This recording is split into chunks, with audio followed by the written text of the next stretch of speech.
And welcome into the 6th episode of the Out of Bounds podcast, presented by the Penn IUP's Student Voice. I'm your host, Josh Carney, joined in studio by Mike Gosnell, Dan Wallace, and the new guy, Pat Damp. Fellas, how are you?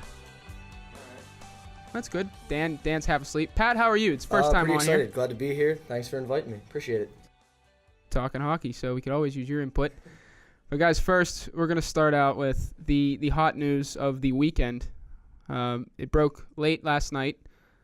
The news about NFL prospect Michael Sam proudly announcing that he is gay to ESPN and all national media outlets. This is a huge issue. He's the first NFL draft prospect and first NFL player to announce that he is openly gay. And it's just created a huge firestorm of controversy in a sense around him. Dan, I want to start with you first. What is your take on this, and how is this going to work out in the NFL? Well, to any GM, to any player, to any locker room, if they're doing it right, it shouldn't be an issue. Not saying that it's going to be an issue. This is a big deal, being that he potentially, let's say, will be the first NFL player to be openly gay. If he doesn't get drafted because of this issue, the NFL is a joke, in my opinion. I mean, this guy can play. He was co-SEC Defensive Player of the Year at Missouri. He was top 10 in tackles for loss and sacks in the country. He is a bit undersized. I think he's 6'1". It's a bit undersized for a defensive end. But he can flat out play football. He can get to the quarterback. He can make plays from the defensive line. He's got to be drafted. And any team that shies away from him because of this issue is just hypocritical in a sense, because the NFL is supposed to be this welcoming league, at least as what Roger Goodell said. And now that Michael Sam has come out and said this, there's rumors that his draft stock is going to take a hit. I mean, come on. Pat, what's your take on this? Purely from the standpoint that he did come out and say he was openly gay, I think, honestly, in my opinion, I think his draft stock is going to be affected not so much because he's openly gay, but because of the media circus that's going to surround him. I don't think people are going to worry about whether or not he's gay or his play on the field. I think general managers are really going to be more concerned about the media circus that's going to surround this guy being the first openly gay player in the NFL. And I think you're not really going to run into an issue from whatever team drafts him if the team is winning.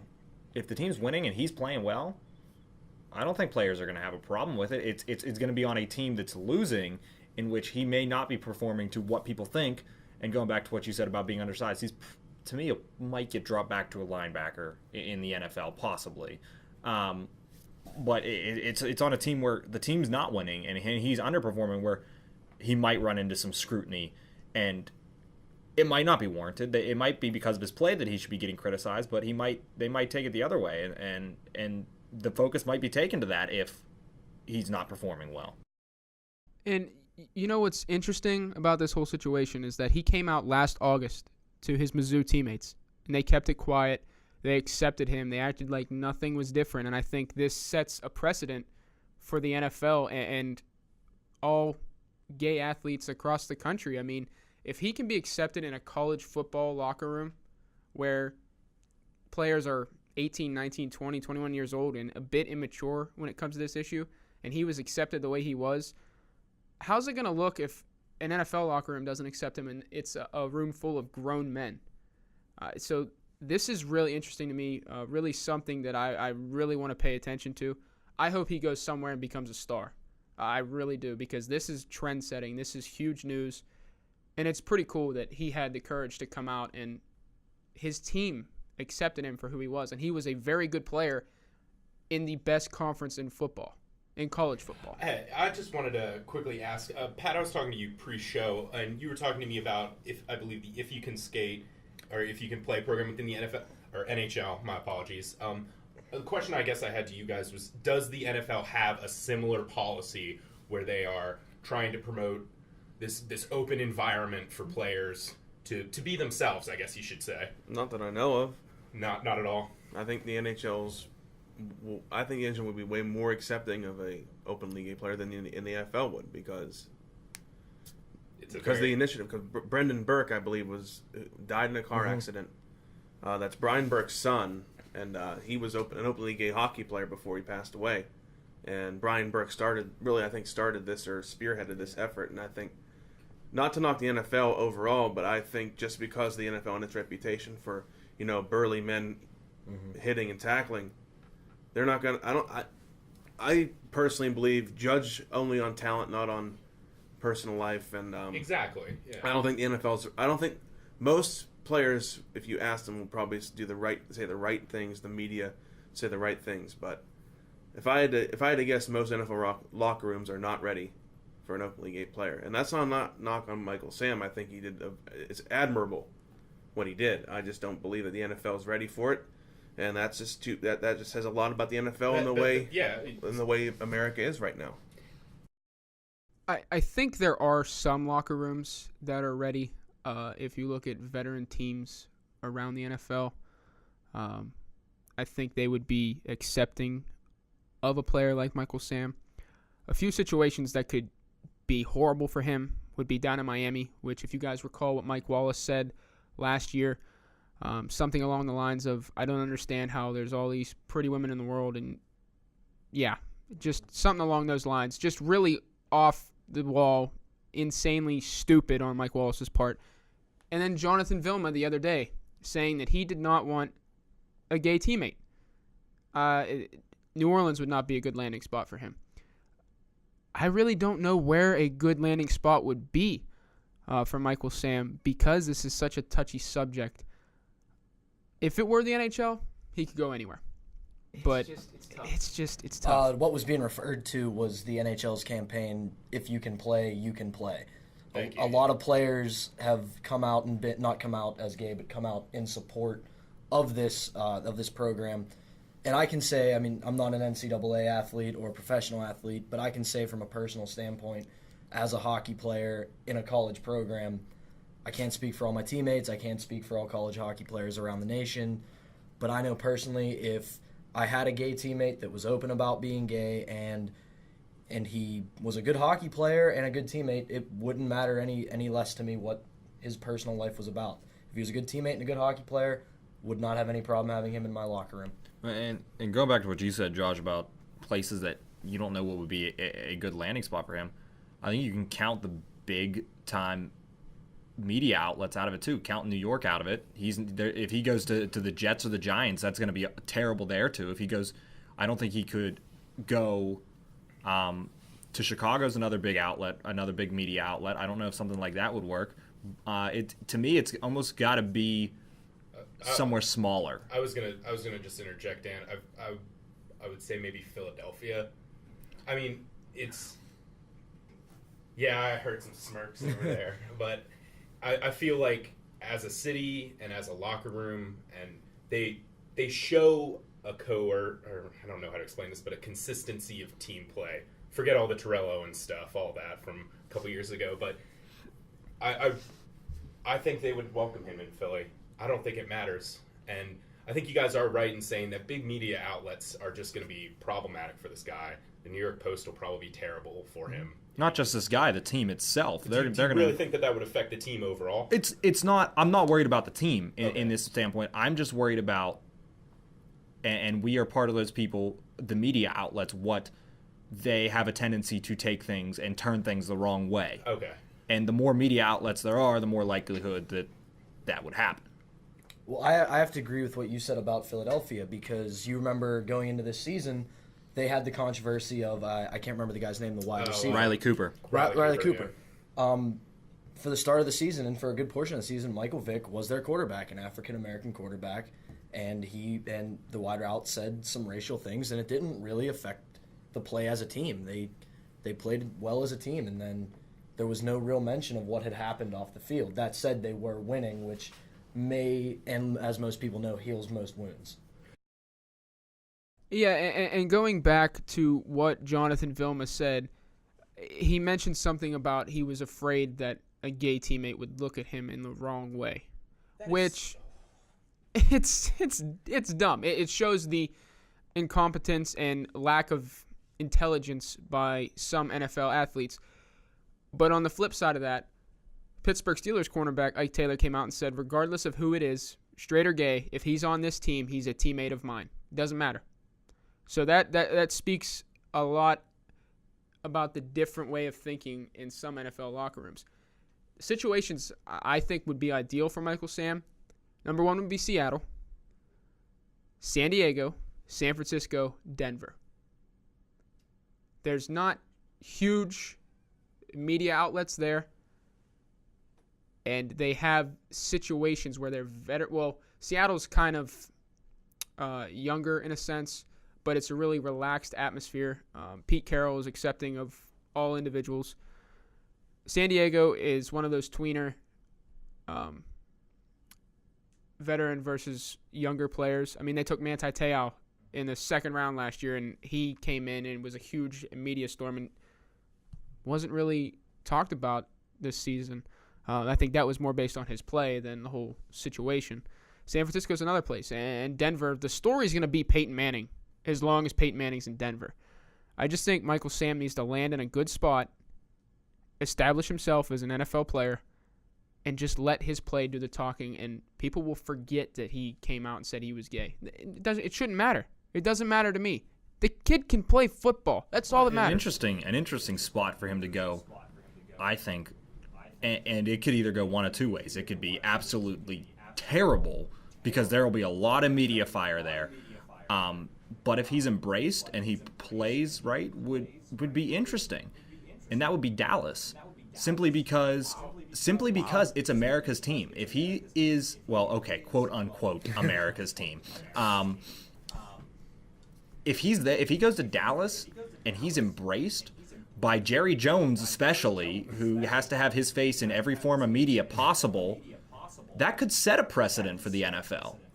And I guess I wanted to ask you guys, this is a conversation going on in America, so I don't want to, of course, veer this off, but would say a state that has embraced gay marriage or gay relationships as legal or something like that be better, or are you guys more talking about the worry of the media firestorm that goes along with these sort of things? I think it'd be better. It would be. Texas is certainly not one of those states. Yeah, Massachusetts is. That's why I was going to ask you guys about the Patriots. I don't think New England would be a good landing spot because of the media circus that's up there. Especially after the air and they've Hernandez. tried to take that would be terrible place for him to go. And plus all the reclamation projects that have gone on in New England have gone on to fail in a sense, in terms of the one this is completely different, but guys like Chad Ochocinco coming in, that's a reclamation project, didn't work out. I don't think Belichick would take a shot at Michael Sam. I don't think he would. Baltimore would have been a great place a few years ago when Brendan Ayanbadeyo was still there. He was a gay rights activist. He's out of the league. He's retired. Minnesota would have been a great place if Chris Klug was still employed, but he's gone.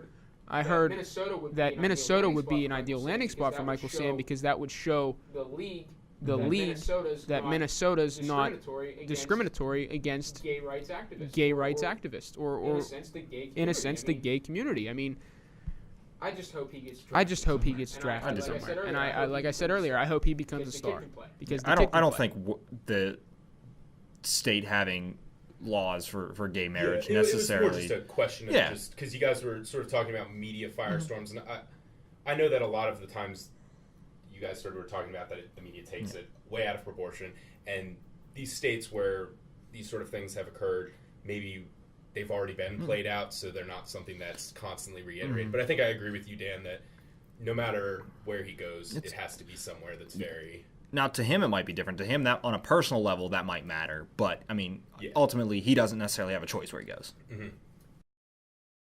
All right, guys, this is definitely a topic that we will get back to closer to the draft. It's something that we have to keep an eye on because it's so groundbreaking. But we're going to take a break here on the Out of Bounds podcast. And when we come back, we're going to get into some Olympic hockey. We're going to preview all three groups. And I think, Pat Damp, you're going to pick medal winners, correct? I do have picks sitting here in front of me, and I'm pretty confident in them. All right. Well, stay tuned for that. We'll be right back after this message.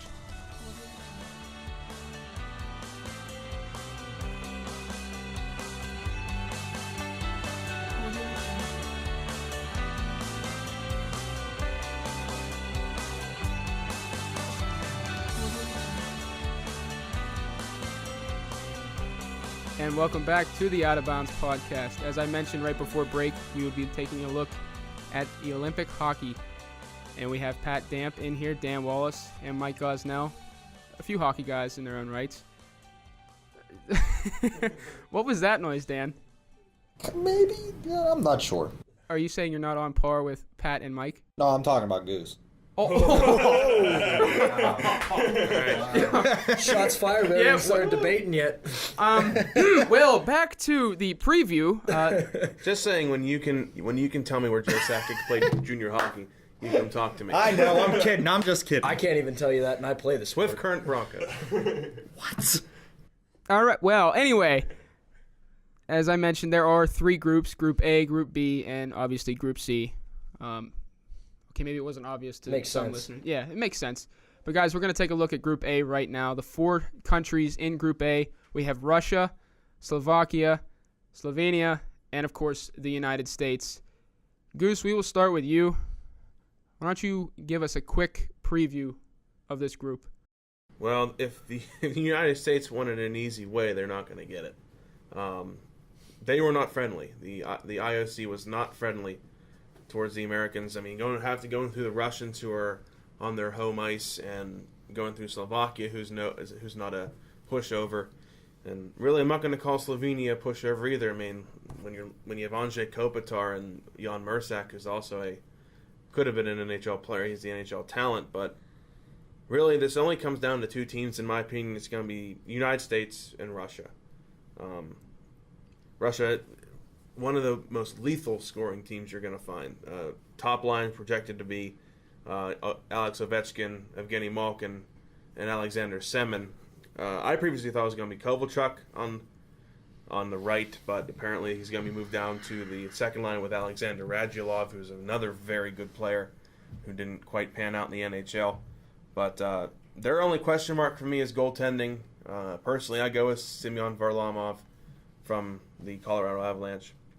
And defense, not a lot of real unknowns besides Nikita Nikitin, Alexei Yemelin, Andrei Markov. That's really the crux of their defense. But getting to maybe the main focus in this neck of the woods, the United States, looking at their roster and who they have paired, I question what Dan Bylsma is doing, because when Ryan Kessler, I don't think, is a first-line player. He's projected to be on the right of Pavelski and JVR, James Van Riemsdyk. But also looking at the roster, are these players really capable of playing on big ice, some of them? I really don't know. I really don't know. I can definitely, in a way, agree with you that, I mean, I pretty much agree with everything you said about Russia. Their biggest question mark is goaltending, without a doubt.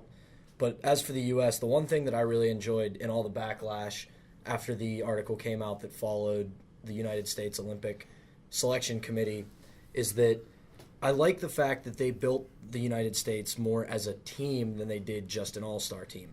Not to discount what the Americans did in 2010 in Vancouver, but more or less that was an all-star team. It was the 25 best American players all bunched in together and playing together. To what you said, though, from what I saw today, Kessel was on the first line, not Kessler's. Really? Did you mean that, or? Yeah, because Kessler's a center. I thought I misread that. Probably. Yeah, because Kessler's a center. Kessel's a winger. But I agree with you. I think U.S.'s defense is notoriously slow, especially a guy like Brooks Orpik. I'm biased because I'm a Pittsburgh Penguins fan, but I question Brooks Orpik's speed on Olympic ice. I don't know if he can handle it. I didn't think he deserved to go. I thought he's old. That spot should be reserved for someone like Keith Yandel, who in their infinite wisdom, Brian Burke, Ray Shira, Dave Poyle, who's the general manager of the Nashville Predators, said that he has an attitude problem. He's not a hard worker.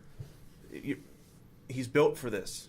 Mm-hmm. He's smaller in stature compared to Brooks Orpik. He can play offense, which, I like defense as much as the next guy, but you have to have some offense from the back end. But they have some. But personally, I think Orpik, I don't think he's fit to play in the Olympics. But I think that goes right into what Pat said about the fact that they're trying to build this team more as a cohesive unit rather than just the all-star team that they had in Vancouver. Don't get me wrong, they got a silver medal in Vancouver. I mean, you can't ask for much more than that out of this American team, especially who they ran into in the gold medal game. I mean, don't tell me that you can ask for a gold medal. Okay. Well, No, I was going to add, you guys, you're questioning the Orpik decision, but can you tell me who was in charge of building this team, the two guys that were in charge, and think about the organizations that they run right now? Dan Bylsma and Ray Shiro, and David Poyle, who runs a very good defense. And what team is that? Nashville.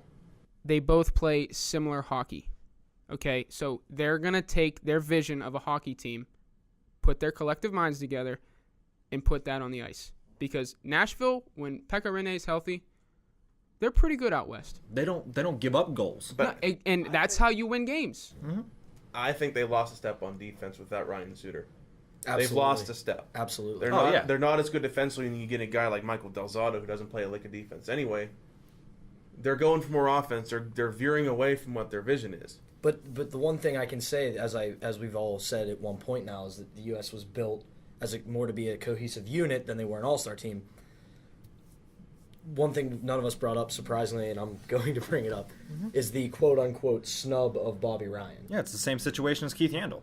Well, to me, the Bobby Ryan situation isn't so much of a snub as it is they had a vision of what they want out of every single player. What they want out of Bobby Ryan... Work ethic. Well, not even work ethic. What they know Bobby Ryan is good at and what Bobby Ryan can do is so specific that if he couldn't do that, and they looked at it and said, well, we only really can use him on power play and things like that, and then they said, well, if we put him on a third line, he can't play a third line role. But I'd rather have that than Blake Wheeler. I don't know. Blake Wheeler's got 23 goals this year up in He's Winnipeg. He's not Bobby Ryan. I'm not saying he is, but when you look at it from the standpoint of Bobby Ryan can only really do a specific thing, you got to look at it the same situation as to why James Neal wasn't put on the Canadian team and why they took Rick Nash instead of him. Looking at this Olympic roster, there's really no big threat like Blake Wheeler, the big guy. Smaller in stature. I mean, there's a lot of physical guys. Dustin Brown comes to mind. Scrappy guys, Ryan Callahan, who you, Goose, know all about him. I'm fine with Bobby Ryan not playing because, Pat, you brought up the Scott Burnside article. Exactly. He cannot play the third line, and that's where he was going to fit. Bylsma didn't want to put a guy out there that was going to be a defensive liability, especially on international ice. So unless he was better than some of the top six, there was no need to have him on the team. And that's not to say I don't like Bobby Ryan as a hockey player. I know I'm going to assume he's going to hear this, but that's beside the point. He's a very good hockey player. He really is. Yeah, but, you don't want to misuse a guy, especially not in an Olympic tournament where, guys aren't going to, they don't have that much time to bond and to build chemistry. And I'll add this. I mean, there's a reason players are traded. They're not traded out of the blue, and maybe Anaheim saw something that was a big problem. That's why he got traded to Ottawa. But I think another issue that we're not talking about in the United States is goaltending. I personally think Ryan Miller is going to have a repeat performance from Vancouver, just because it was either a coach or a GM, I can't remember, recently talking about Ryan Miller, and the Buffalo Sabres said Ryan Miller has the worst job in the world right now. He's the goaltender for the Buffalo Sabres. He's doing a great job. He has unreal numbers, but he's got nothing in front of him. And, I think with a better team in front of him on a bigger stage, I think Ryan Miller's going to shine. All I'm saying is I'll take the worst job in the world if I'm getting paid Ryan Miller money. That's fine by me. Yeah, I'll take that job in a I can't deny heartbeat. that. Pat, you bring up a great point because the Sabres are not very good, and that's an understatement. Awful. They're awful, but they're a young team. He does not have anybody in front of him like he's going to have on Team USA. I would not be surprised if he just catches fire and carries them deep into the medal rounds. I mean, there was absolutely no doubt he was deserving of MVP of that team. He was the heart and soul of that team in 2010. But the question is still whether necessarily he is going to definitely get the number one reps at goaltender.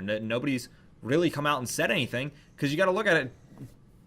Do they think he's going to be able to do the exact same thing in Vancouver, or are they going to look at it from the standpoint of Jonathan Quick came back from this injury and he's been fantastic ever since he's been back? Outside of that game against Pittsburgh. Yeah, outside of that one game, but that's, yeah. Pat, you think Ryan Miller should be number one and he's going to do a fantastic job for Team USA? Oh, absolutely. But what you said where they're not really making a statement on who's number one, that I don't think that has anything to do with their goaltending situation. That's just what Dan Bilesman does. Yeah. He does it as the coach of the Penguins. He plays his lineup and his team close to his chest. Granted, most nights with their roster, when they're moderately healthy, because as of the last few years they've had a lot of injury trouble, but he doesn't announce his lineups very often. He waits till game time. He may tell you the starting goaltender, but that's just a Dan Bilesman thing. He plays it close to the chest. He doesn't tell you his team. But guys, getting back, I want to touch on Team Russia really quickly. Goose, you mentioned Semyon Varlamov you thought should be the starting goaltender, and I agree with you. But if he's not the Varlamov of the beginning of the NHL season, I think that's going to hinder Team Russia, because this team is loaded offensively. I mean, they have the best top line in the Olympics, in my opinion, because Pat, you said before we started recording, they could be minus 30, but they're going to score probably 50 goals if they played a ton of games. But I think the key issue with Russia, not talking about the amount of pressure that's on them to win gold, that defense to me is a bit shaky. Okay? You mentioned Ryan Miller not having anyone in front of him. I'm not blown away by what Team Russia is going to put in front of their goaltender. Markov, he's been healthy the past few years, and he's been pretty good for the Canadians. But no one really blows me away. Slava Voinov, maybe last year, if the Olympics were last year, I'd be like, oh, that's a great piece for Team Russia. But he's not played very well this year. I believe he's up in the higher ranks of turnovers in the NHL. Giveaways. Honestly, it wouldn't surprise me if he was. Yeah. Just the way he's played this season, it's not uncharacteristic. So I guess my question is now, who's the favorite to win this group? I got to go with Russia. They're so offensively talented that I just think on international ice, playing a European style like everybody's going to play, you can't not give it to Russia here. To me, it's interesting because yes, they have Andrei Kopitar, but take Slovenia out of it. We all know Slovenia is not anywhere near as good as these other three teams. Well, these other three are going to beat up on each other. And the fact of that being, with the way that this format is in this tournament, being that coming out of group play, each team is ranked 1 to 12, and you're seeded that way. I think the two teams that come out of this group, or not the two teams, but the team that wins it and the team that gets second place, it's going to be interesting because the team that wins it is probably going to be stuck with that third seed, and the team that gets second may very well end up with that 6. So it's going to be interesting, but I still think with the amount of firepower they have, Ryan Miller can only keep so many pucks out of the net. And that's my thing behind it. Russia's going to have probably upwards of 50 shots a game. They might not play defense, but they're still going to outscore you most likely. I mean, I've been going back and forth on this. I really don't know where to go with this group, but I'm going to pick Team Russia just simply because they have more players that have played on bigger ice surfaces in the KHL, Eastern Europe, and they know how to play on that ice surface, much like other teams besides Canada, United States. So. And one of their biggest threats, Kovalchuk, is playing on bigger ice surface right now, so he's prepped and ready for it. Alex Radulov, and I'm going to pick Russia. It's a clean sweep. I'm picking Russia. I think the one player everyone is, in a sense, overlooking on Team Russia, who can be a stud in these Olympics, is Valery Nichushkin. And Goose, you can talk all about him. I mean, Jaromir Jagr came out and said that he could be the next. He could be the best player in the world one day. He could be the best player in the world, and he's so overlooked because he plays in Dallas, but he's having a fantastic year down there. I mean, I don't necessarily agree with what Jaromir Jagr said, but Valery Nichushkin is going to be one of the greats to come out of that draft class. He's overshadowed by Nathan MacKinnon, which Nathan McKinnon's having a 44-point campaign so far. But I do agree with you. No one's talking about Valery Nichushkin simply because he's a rookie. Yeah, and he's overshadowed, too, by two great players down there in Jamie Benn and Tyler Seguin. And I do have a question. Is Pavel Datsyuk going to be healthy enough to go? He missed the first Team Russia practice the other day due to illness. If he can be ready to go, I don't see any way the U.S. wins. Why are they not the favorites? I mean, that offensive firepower is unbelievable. And he can play defense by himself. He's great at back checking. Mm-hmm. He can do it all. He's great at his biggest asset on defense is he can steal the puck away from anybody. He's got the best stick handling in the world. Yeah, you guys basically said what I was going to say there. So we're in agreement that Russia wins Group A. And Dan, you're assuming the United States gets the 6th spot? I'm assuming the U.S. gets 2nd, but they could drop all the way to 3rd. Slovakia is a good team in their own right. And I believe that's who the USA has first Thursday. Yes, so that'll set the precedent as to what this group's going to be. Speaking of Slovakia, we didn't talk much on them. I'll say this real quick. You got to keep in mind they have Halak in net. Halak's known to be a streaky hot goaltender. If he comes to the Olympics hot, he could be a huge factor. Their offense is a question mark without Marian Gaborik. Agreed. It's not. I don't think it's going to look good for Slovakia. But they also have Tomas Tatar, who's been having a fantastic rookie season. A guy that, like we were talking about with Russia, a guy that's a little bit underrated and not talked about just because he's young. Who knows? He could come up big for Slovakia. And you have Big Z on the back end there. A guy you can't miss both literally and figuratively. Yeah. And to answer your question, Josh, no, I don't have the U.S. I'm just saying it's a possibility. I have them getting in at the 4 spot. Okay, that's fair. Moving on to Group B, we have Austria, Canada, Finland, and Norway.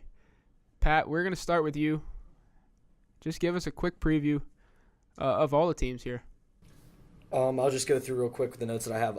We'll start with Canada. No question, a lot like Russia, just a whole wealth of talent. Great roster. I think they're going to mesh well, mainly because they have a coach with a lot of international experience and a lot of international success. And that's not to say anything about Mike Babcock's success in the NHL, but just internationally. It was announced today that their top line is going to be Sidney Crosby centering Chris Kunitz and Jeff Carter. Chris Kunitz and Sidney Crosby already have incredible chemistry. Then you throw in a sniper like Jeff Carter, that line could be absolutely lethal. I don't know if it was official yet, though. That's who they had running in practice. In practices, though. Well, the interesting thing was before he got ruled out, they had Stamkos running on a wing with Crosby and Kunitz, which would have been even worse. Yeah. I think, to me, their starting goaltenders Carey Price. Hands down. No question. Can't see anybody else on there. Moving on to Finland, they're a dark horse team to me. Just because they're talented, yet they're underrated. They're a team not a lot of people are talking about. Personally, they have my man crush, Olli Mata, 19 years old. He fortunately played in Pittsburgh this season where they had a lot of injuries on the back end, so that gave him the opportunity to step in and show what he could do as a 19-year-old, and he blew everyone out of the water. He's still there, and he's doing a fantastic job. And I think they should have Tuukka Rask starting. Fantastic goaltender. Playoffs last year, I really think he put Boston on his back, and he's really followed it up well so far this season. Norway, I honestly, there's not much I can say. I think they're the one NHL player. Yeah, the one NHL player. I think they're the fourth team in that group. And finally, the same thing with Austria. I don't have a whole lot to say, except I'm really interested to see a player like Michael Grabner on international ice. You stole my thunder. I was going to say that too. That's going to be an exciting player to watch. If there was ever a player that's built for big ice services, Michael Grabner. Oh, absolutely. His speed is unmatched, and to see him on international ice would be incredible. He's the fastest player in the NHL. With that much extra skating space, how are teams going to be able to slow him down? They're not. Period. Guys, don't forget about Thomas Vanek, who might have some of the best hands, in my opinion, around the net. He's on the trade block in the NHL, but him and Grabner, I would assume, would play on the same line. Most likely. Wouldn't be surprised. I mean, you have a guy who, in my opinion, I think Vanek's just below Sniper. I mean, he can score some pretty dirty goals. Grabner, easily the fastest guy in the NHL. I'm interested to see how that works. But, again, Austria is not a serious threat, and it goes back to no goaltending. Not much of anything, really. No. They're gonna finish third in that group, but they're gonna be fun to watch simply because of Grabner. You mentioned Canada. Carey Price should be the starting goaltender. Although I do like Mike Smith. I'm not making a case for him to start. But what he's done in Phoenix the past few years is phenomenal, in my opinion. No, but that's one thing that they're gonna have that's invaluable, especially in a tournament where there's not a lot of margin for error. You want to have, every coach will tell you, no matter what level you go to in hockey, if there's one position you want to be good at, it's goaltending. Because goaltending on any given night can steal a game for you. And if you have two solid goaltenders to dress every night in the Olympics, well, morning because we're in the United States, but, if you have two goaltenders to dress every game, that's going to give you a shot on the international stage, especially in the Olympics. But the question is, I don't even know if Mike Smith will dress every day. It's probably going to be Roberto Luongo who's going to be the number 2 still, coming off what he did 4 years ago in Vancouver, winning the gold with that team. Not that I think it's warranted. I think you could probably, at this point, between Luongo and Mike Smith, flip a coin and say, okay, you're going to dress tonight, but one way or another, it's Carey Price's job to lose. I question the Mark Eduardo Vlasic choice for Team Canada. Although I really can't come up with a guy off the top of my head. You want to make the argument for Chris Letang? No. None of us are going to sit here and make the argument for Chris Letang, because on an open ice surface like that, you need somebody who's going to play defense. The argument that I was going to make for it was actually for Brent Seabrook, who plays with Duncan Keith in Chicago, and you could have had that same pairing on the blue line in Sochi. And that's a head-scratcher pick. I'm with you on that because they took Chris Kunitz.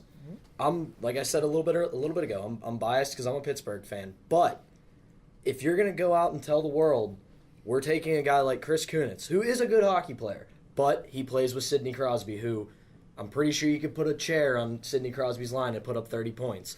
But if you're going to go out and tell the world we're going to go with chemistry that's already established, why wouldn't you take Brent Seabrook? That's a good question. That'd be, you're playing with the same pairings, and It is a head scratcher because why not just work with guys that already have chemistry together? You could have thrown them out there for the majority of the time playing on a blue line with another line that very well could be centered by Jonathan Toews and have 3 Chicago Blackhawks on the ice at the same time. I'm looking at the forward lineup. Oh, and Patrick Sharp. I forgot about him too. Who doesn't dress for Team Canada? I mean, I'm assuming Ryan Getzlaf and Corey Perry will be paired together. Mm-hmm. You'd probably assume that Toews and Sharp are going to be paired together, too. I believe the early pairing were John Tavares on the right wing, Getzlaf, and then Perry. Oh, my goodness. And it's going to be interesting to see, because most likely it would have to be Toews and Sharp together. They're saying John Tavares could be an MVP for Team Canada. He's good. The kid's good. He's only 23. John Tavares, if the Islanders weren't so bad this year in all other areas of the game, we'd be talking about a guy that could make a case for MVP in the NHL. I mean, this guy has really come on strong. I believe he was the number 1 overall pick a few years ago. He's a great player. It's just he's in a bad situation right now. He was labeled in junior as potential next Sidney Crosby because he was so good. He's starting to kind of become that. Like Josh said, he's in a bad situation in Long Island, but you see it in his game the way he plays that wasn't a bad description of him. If he were to have a better team around him, and I feel like we've said this about a lot of guys tonight, if they had a better team around him, if he had a better team around him, he'd be in that conversation, if not that conversation, period. Well, and he does for another guy, Tavares does it in the NHL, which, real quick, going on to that Islanders thing, nobody expected that situation to be that bad this year. No. Everybody, when they went and traded for Thomas Vanek, everybody thought they're making a run at a deep playoff move here. But he does the same thing for another guy who some people thought got snubbed from the Olympic team in New York that Sidney Crosby does for Chris Kunitz. And that's Kyle Okposo there in New York. And that, to me, is the reason why the U.S. could not pick Okposo, because he has Tavares centering his line and Tavares making him better, which he wouldn't have with Team USA. Goose, my question for you specifically, who is your X factor for Team Canada? These guys are loaded, clearly. We've been over that. They're all potential all-stars in a sense. Who's the X factor? I'm going to go a little bit off the wall here. I'm going to go from the back end. I'm going to be Alex Pietrangelo. A fantastic defenseman from St. Louis. Good mix, two-way guy, offense, defense. That's really invaluable in these type of games. I mean, Sidney Crosby's going to grab the headlines. Jonathan Toews will grab the headlines. But the guy that I think is going to be relied upon the most, maybe not the most necessarily, but I think it's going to be Alex Pietrangelo. I just love that St. Louis team he's on. And I think that was an excellent pick by Steve Yzerman. Do you put him with Bomeister? I would. I don't know if they played it, and I think him and Shattenkirk play together in. Yeah, but just being that they are on the same team and have the potential to be on the ice at the same time in St. Louis. I'd put him with Duncan Keith too. I would put him with Duncan Keith because they're both quality defensemen. Duncan Keith can bail any defenseman out of a situation. So, well, and to build on what you're saying, I think that is one of the reasons you can keep him as your X factor for Canada, because we just named pretty much their entire defensive core. He can play with just about anybody. And that's something you need in a tournament like that, because if something isn't working in these tournaments, you don't hesitate. You change it if it's not working, because you want to win and you need to win now. But I'd love to see Marty St. Louis get one game in. Absolutely. He deserves it, in my opinion. I think they made the right call not going with James Neal to replace Steven Stamkos. Absolutely. So. No argument here on this end. Although one guy I'm really excited to watch is PK Subban. I can't stand the antics between the whistles, or after the whistle, excuse me. But what he does on the ice, to me, he's the best defenseman in the NHL. He's awesome to watch. He's such a fluid skater. Everyone wants to give all the headlines in the NHL to Erik Karlsson. I will watch PK Subban any day of the week. My question with PK Subban, and I think a Canadian team did a good thing here by making sure they picked Subban, is how he's going to be treated in Sochi. Man. Being the only African-American hockey player in that tournament, let alone one of the very few African-American athletes there. How is he going to be treated? And if he is going to be ridiculed over there, how is he going to take it? I mean, you're there for only a couple weeks. You're only there for 2 weeks. Doesn't matter. Well, it took Mario Balotelli less than a week when he got back to AC Milan in his home country to get ridiculed. Well, bear in mind, too, obviously this is a greater issue when you talk about his race and where he's going. I think one thing that's going to help him in that regard is he's the kind of guy that other fan bases absolutely hate.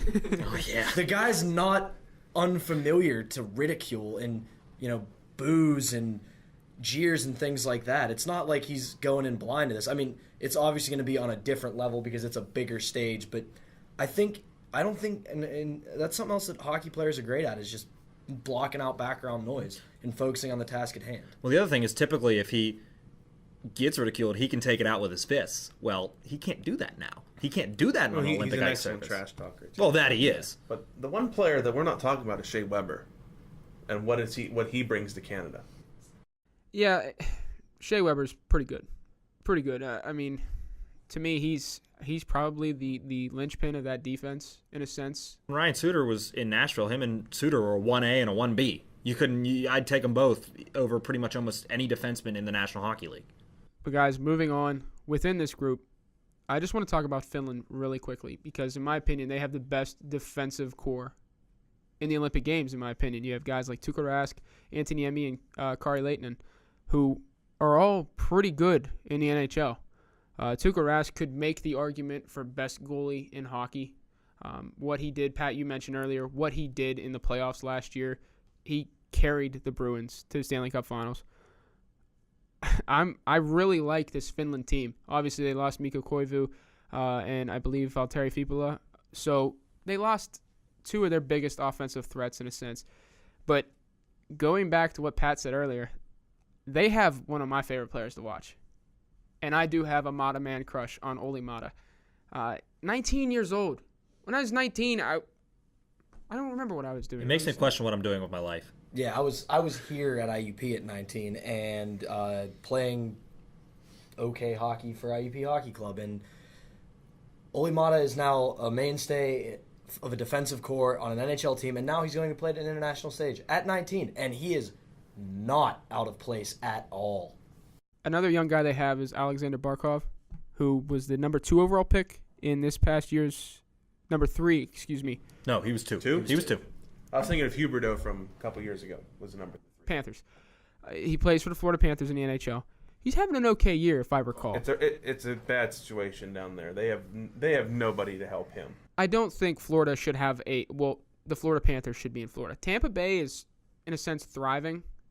But I think the Panthers are just out of place geographically. I think they need to move further north. Tampa's strictly thriving right currently this year because they're winning, and they have one of the best players in hockey. That too. But Finland has Juicy J, and no, not the rapper, Jussi Jokinen, who has played really well for the Penguins in the last year since they acquired him at the trade deadline last season. He was doing nothing in Carolina when he was there.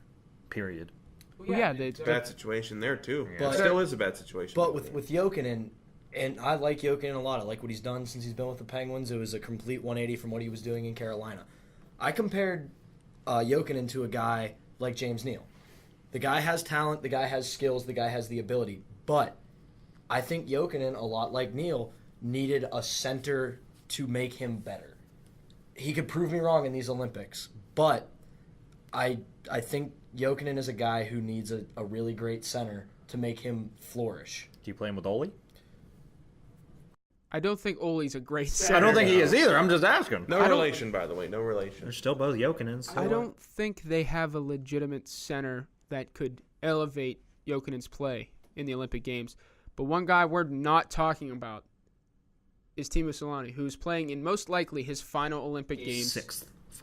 Sixth Olympics. How old is he? 42. 42 years old. One of the greatest players in the history of the NHL. Without a doubt. He's probably one of the greatest foreign players ever play hockey. No, there's no argument with that. I love watching Teemu Selanne. I hope Finland goes out and wins the gold. We'll get to that later, just for the simple reason to send him off, just riding into the sunset. You can say the same thing about the Czechs, though, with Nedved and Jágr. Nedved's also been in a retirement home for a while. Yeah, I think he's playing in a wheelchair this Olympics. I'm not sure. But I love Teemu Selanne, but where's the offense going to come from? That's it. On that open ice at 42, you lose Mikko Koivu, you lose Valtteri Filppula. It's done. They're not going to score goals.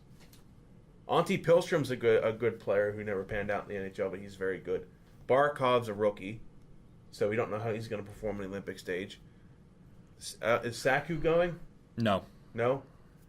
A lot of questions. Tell me where the offense is going to come from besides Teemu Selanne and Olli Mata and Jussi Jokinen and Olli Jokinen.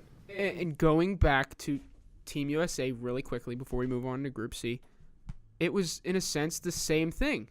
You had a lot of guys that were, in a sense, grinders. I don't recall what the first line was in 2010, but it was really no one that blew you away, and they won because of defense. They also lost the Olympic gold medal because of breakdown in defense. Finland, to me, the back line looks really good with some underrated players, a guy who's burst onto the international scene, and goaltending. Goaltending can carry you. I mean, we saw that with Tuukka Rask in the NHL playoffs last year. We saw that with Ryan Miller in the 2010 Winter Games in Vancouver. That, without a doubt, is the best goaltending, whatever you want to call it, core in the Olympic Games. I can see Rask, or say Rask doesn't play well in the first game, them switching to Antti Niemi, and one of those guys catching fire and carrying them. But you're right. There's question marks as to where the offense is going to come from. But I think if they get solid defense and outstanding goaltending, they're going to make a lot of noise. When you got to think about it, too, the best Finnish goaltender is not even playing. He's hurt. Imagine if this team had Pekka Rinne and Tuukka Rask that they could flip-flop with. Well, like you said with the goaltending situation, that's their best hope, and I think really their only hope is that a goaltender catches fire and carries them, because we went over it, there's not a lot of offense there. They may be able to play defense, which is great, and I know the cliche is defense wins championships, but you can't win a championship with a 0-0 tie. All fair points, but I think I would like to see Barkov really just burst onto the scene and have a huge Olympic Games. I mean, he's talented. He was a top 5 pick for a reason. Am I right? Yeah, I mean, he went to the wrong team. He went to the wrong team. Anytime you go to Florida, you go to the Florida Panthers, you're at the wrong team. But Group C, we have the Czech Republic, who, Goose, I'm sure you would love to dish on them. You have Latvia, Sweden, who owns arguably the best goaltender in the world, and Switzerland. So this, to me, is a 2-horse race, just like the other groups, in a sense, with the Czech Republic and Sweden being the top 2 powers in this group. I want to start with the Czech Republic really quickly. Goaltending, to me, is the question. But offensively, they'll have no problem scoring goals and generating opportunities. I have a question about them offensively. I have a question as to whether the amount of age that is on this team is going to be able to hold up on a big ice surface. That could be problematic for this team. But Jaromir Jagr played on large ice surfaces for 3 years in Russia. That was also fine. And he did very well in the 2010 Olympics. How many years ago was that? That was 4 years ago. Well, He's 4 years older. One of the other things you have to factor in here is Czech Republic teams are built for these kind of games on international ice.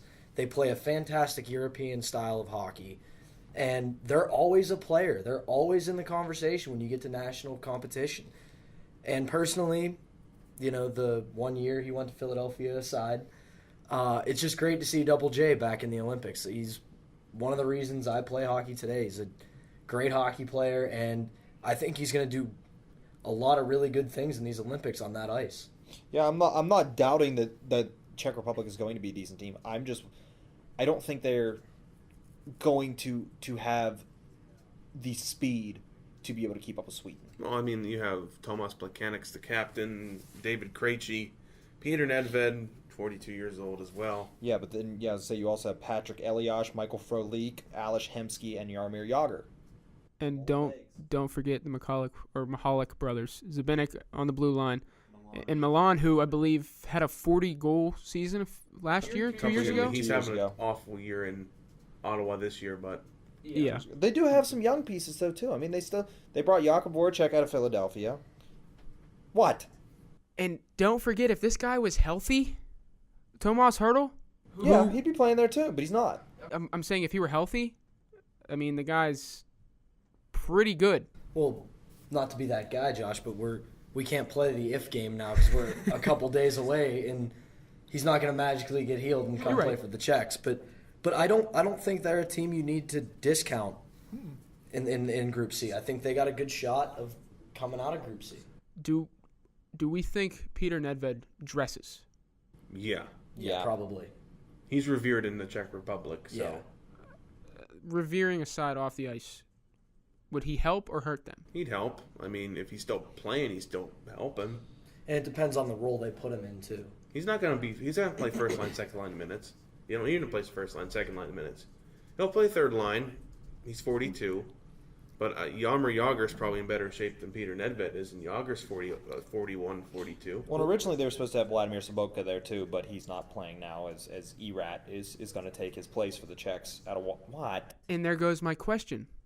Would you dress Erat over Nedved? In some games. I think Peter Nedved's going to see time, but I don't think he makes you're going to go with Erat in some games, in some situations. Moving on to Latvia really quickly. Why? Come on. One NHL player. One. Hey, we're talking serious dark horse. What? Latvia. With Sandis Ozilic. We're not talking. Hey, our assistant producer, Dimitri George, last Friday, picked Latvia.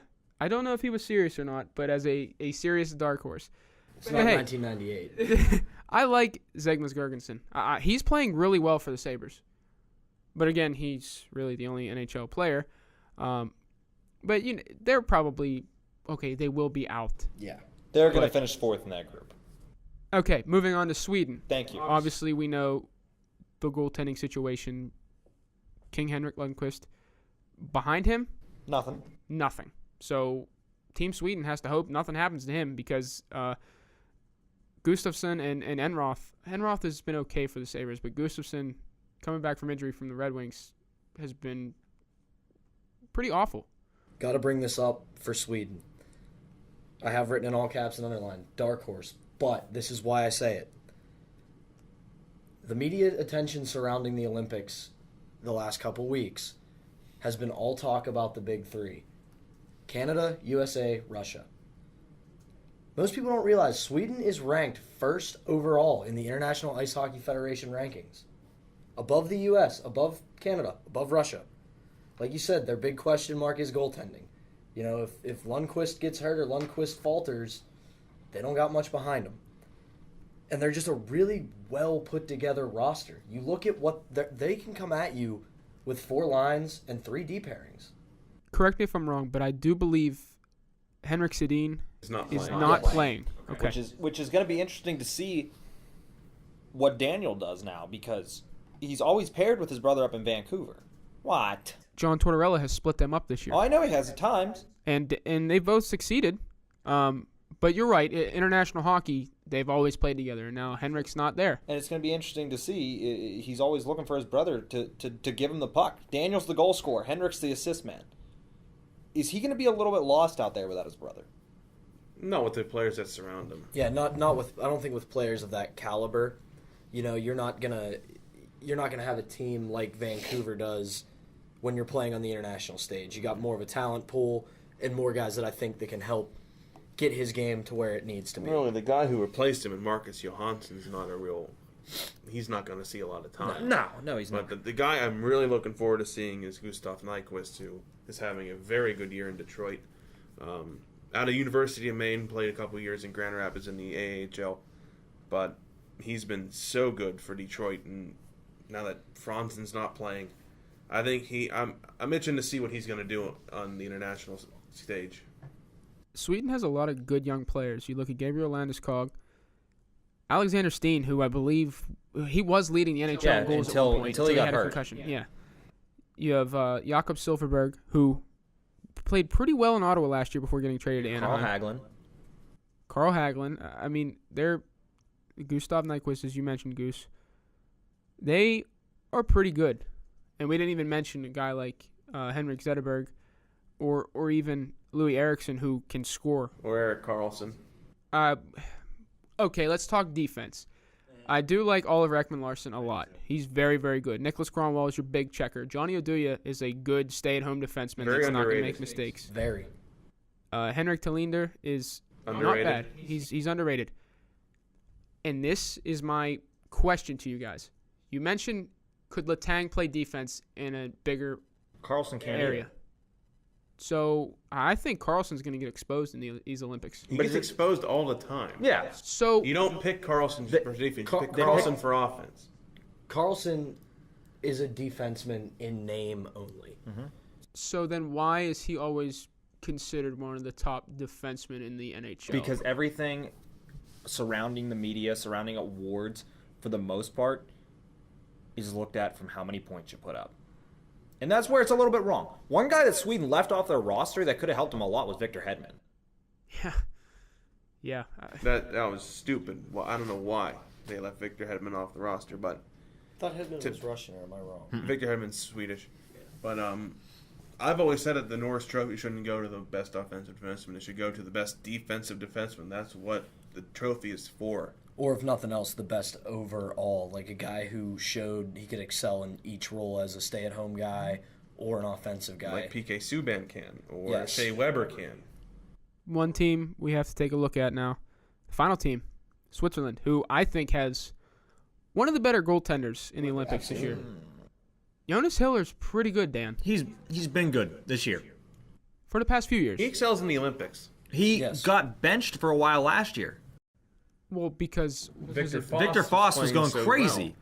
I think that wasn't more to do with how Hiller played. It was more Foss was playing so well that you couldn't bench him. You can't in any sport. If a guy plays that well, you can't say, "Hey, thanks, good job." The other guy's back, see ya. He was playing so well, you couldn't bench him. And in a sense, Anaheim is a gold mine for goaltenders Oh, yeah. because California.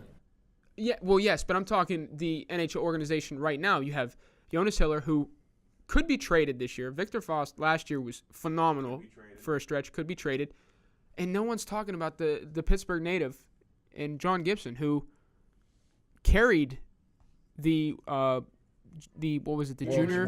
World Junior. Yeah, carried them to States. gold, and then to the he carried the United States to another gold, playing against pros. I don't remember what games those were. World World Champions. Championships. So it was the World Junior Championships and then the World Championships. He's proven at both levels that he can do it. Anaheim is Frederick Anderson, too. Who started Yeah, the year they're very they're well. a gold mine of goaltenders. They're going to make moves. They're the best team in the NHL right now. I don't think that's really up for debate. It's debatable, but it's debatable, but I think most people, given the debate, would agree that Anaheim is probably the top team in the NHL at this moment. Bare minimum, they're in a top 5 spot with a bunch of other teams all very close together. Yeah, I think they come out of the West. But the one thing I want to say about the Swiss is they may only have 8 NHL players on their roster, but you watch the guys that they have away from the NHL, they play a good style together as a team. It's kind of similar to how the U.S. was built, but the U.S. had more of a pool of NHLers to pick from. It's a team that's going to play as a unit, and I think in international competition, yeah, there's a good chance they're probably going to get out-skilled, but they're not going to be overmatched, I don't think. There's one guy that I'm going to be really excited to watch on this Swiss team. That's a guy I enjoyed watching a lot last year with the Red Wings, and that's Damian Brunner, who the Red Wings made a huge mistake letting him go. He hasn't played very well in New Jersey because they don't play an open offensive style the way the Red Wings do, but I think he's going to play very, very well in an open setting like the international hockey. So that's going to do it for our preview edition. We're going to make our picks here at the end. But, Pat, there are different roles from the NHL translating into the international game. So why don't you give our listeners a rundown of those different rules? We did kind of forget to go over this at the start, but either way. International rules differ from the NHL in these aspects. In the Olympics, you can dress 20 skaters, as opposed to the NHL, where you can only dress 18 skaters and 2 goalies. In the Olympics, you can have 20 skaters and 2 goalies. They have automatic no-touch icing, unlike the NHL, which currently has adopted hybrid icing, which I'm a big fan of, but that's a different debate for a different day. They have automatic whistles for crease violation, which anybody in the crease, any type of contact with the goalie is a whistle, maybe a penalty, depending on the severity. Goaltenders do not have the trapezoid like they do in the NHL. Goalies can go wherever they want behind the net to play the puck in the Olympics, which for some teams I think could be a big factor. And finally, a hot button issue in the NHL the last couple years has been head contact and head injuries. In the Olympics, head contact is an automatic 10-minute misconduct penalty. If it's severe enough, it's a game misconduct. So you're going to have to keep an eye on the physicality this year, because if a guy throws a headshot, intentionally or otherwise, it could really damage a team by losing someone off their roster. Do you think it's going to take a few games for some of these teams to adjust from the NHL rules to the international rules? Is that why we're going to have this round play in a sense? I don't think so, just because there's nothing too different. They're mainly just little variations on rules that they're already playing for. Automatic icing is not going to be much of an adaptation because hybrid icing is more no touch than anything. And the crease violation may take a game, especially for a team like Canada with a player like Chris Kunitz who makes his living in front of the net. He may find himself getting whistled for being in the crease a couple times. The only big adaptation, I think, is no trapezoid. I think the guys there that are NHL goaltenders are going to have to take a game or two to realize they can go wherever they want behind that net, behind that goal line. Because they've become second natured to having the trapezoid. But other than those, I don't think there's going to be much of a learning curve or transition period. So, guys, now we are on to our picks segment. I believe we went over Group A, which we all picked Russia, correct? And we picked the United States to also come out of that. Well, the format's different this year. Explain it then. Every single team makes it to the knockout phase. Every team is seeded coming out of group play 1 to 12, not necessarily based off of your group. And the way the games are this year, it's a 3-point system. You get 3 points for a win, 2 points for an overtime win, 1 point for an overtime loss, and nothing for a regulation loss. So basically, every team is guaranteed 4 games. Every team is guaranteed 4 games. So what they have is what'll be 4 teams get an automatic bye to the quarterfinals, which will be the team that wins each group plus the second place team with the most points, and there's other. We're not going to get into the other tiebreakers right now, and then so on and so forth. 12 will play 5, 6, 11, so on and so forth, etc., etc. So every team makes it. It's just a matter of your points matter so much more in terms of where you're going to be seated. So out of Group A, we have Russia and the United States 1 and 2. Group B, Canada. I Yeah. mean, You can't not. Canada. and Finland would be the second team out of that group. Group C, I'm assuming Sweden and then Czech Republic. So, Yep. yeah. Yep. Okay. So 1 through 6. Mine would probably be Russia, Canada, Sweden, the United States, the Czech Republic, and Finland. In that order? In that order. I would differ a little bit because it would be hard to give the Russians the 1 seed, being the fact of the toughness of the group that they have. I would have to put Canada 1, Sweden 2, Russia 3, the US 4, Finland 5, and Czech Republic 6. I'm with them on that one. That's pretty much where I was going to go with it. Russia's in a really tough group. It's really hard to give them the 1 seed. I think they can get the 1 seed, but it's going to be a real tough sled for them to get that 1 seed. They almost have to get all 9 points. Yeah, I mean, for them to get that 1 seed, I agree. They pretty much have to go a clean sweep of 9 to get to that 1 seed. I mean, I would give Canada the first one. Russia 2, Sweden 3, United States 4, Czech Republic 5, and Finland 6. So then after the knockout rounds, it would be It goes qualification. The 4 winners from the qualification games Play the 4 teams that got the automatic buys to the quarterfinals. So that from there on in, it's just a normal tournament: quarterfinals, semifinals, finals. so it would be 1 versus 6, 2 versus 1 would play, the number 1 team would play the winner of 8-9. 2 team would play the winner of 7-10. 3 will play the winner of 6-11, and 4 will play the winner of 5-12. Okay, fair. So I guess now your medal picks. Pat, we'll start with you. I have Russia winning the gold. Obvious pick. You maybe can call it kind of a cop-out. But my reasoning behind Russia winning, it's their home soil. Hockey's their football.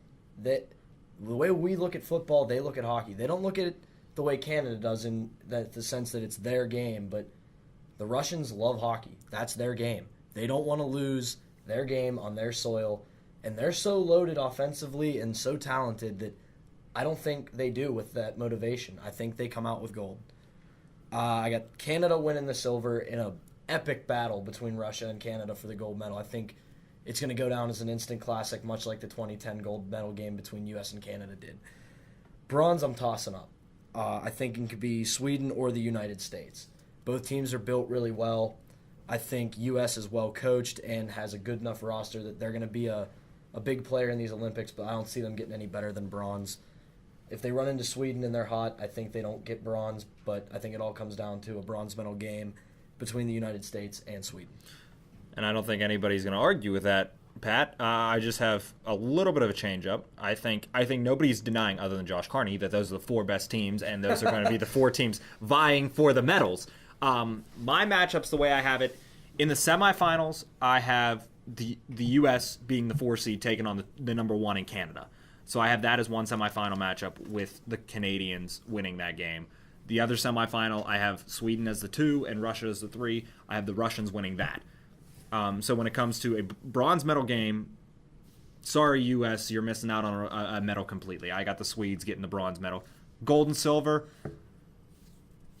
anything other than gold is unacceptable for the Russians this year, but they're going to come out with silver. I don't think they come out with any medal. The Russians? Nope. Really? I think they have players that don't perform well under pressure. Alexander Ovechkin and Alexander Semin and other players. Well, I didn't go too in depth with that, yeah. but what I agree with what you're saying there, because I think Russia really comes down to who performs when it starts to matter. Yeah. Well, I have Canada winning the gold medal, and I have them winning it over Sweden. I think Sweden grabs the silver, and I think the United States takes the bronze. An aspiring Canadian picking Canada to win the gold. What a homer!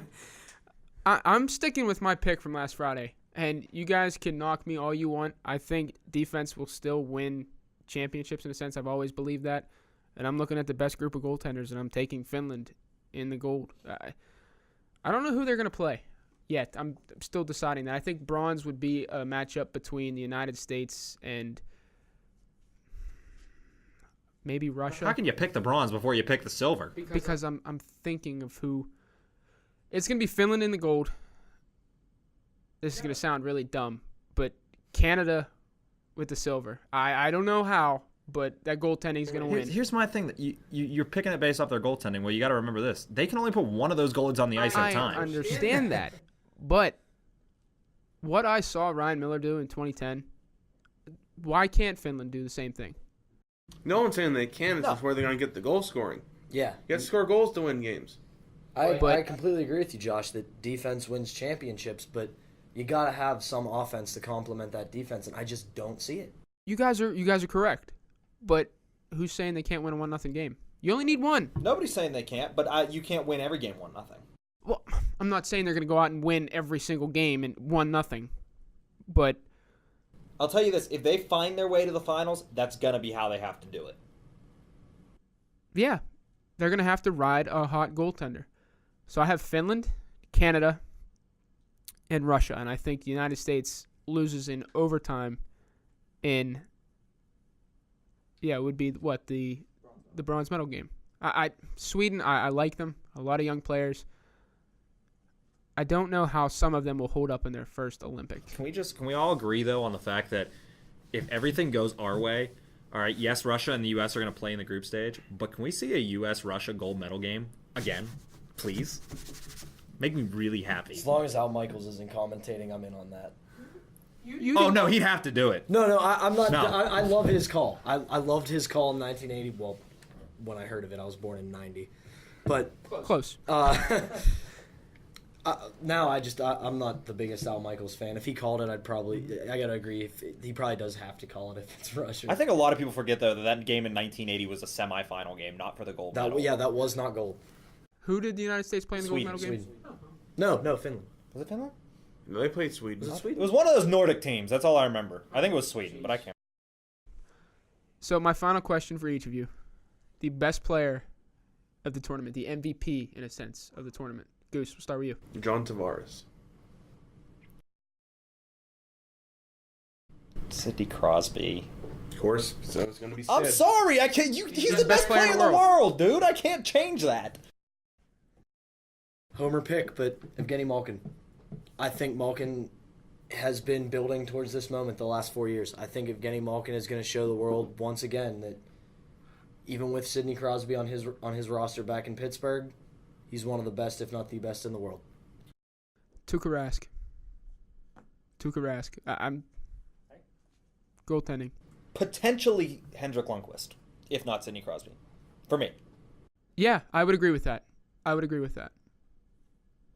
Yeah, that's fair. Guys, that's going to do it for our Olympic preview. Pat, you anything to add? This isn't really anything Olympic. I just wanted to get this out. I meant to text you about it earlier, but I totally forgot.